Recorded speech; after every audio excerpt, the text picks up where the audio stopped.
Allohning dushmanlari Allohning kalomini, dinini tinglashlikdan bosh tortishadi. Alloh azza va jalla aytadi Qur'onda, astagfirullah: "Va qala allazina kafaru la tasma'u li hadzal Qur'an walghaw fihi la'allakum taghlibun." Kofir bo'lgan kimsalar, sizlar bu Qur'onga quloq solmanglar va javrayveringlar, shunda shoyat g'olib bo'lsangizlar dedilar. Allohning kalomini eshitishdan seni to'sadigan odamlar bor. Payg'ambarning hadisini eshitishdan to'sadiganlar bor. Qo'y o'chir shu masalani, ozgina bir muzika eshitib ketaylik. Qo'y ozgina gaplashib ketaylik deb turib, shundan to'sadiganlar bor.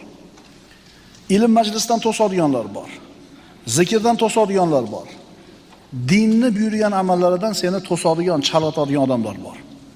Mana shu odamlar seni haqiqiy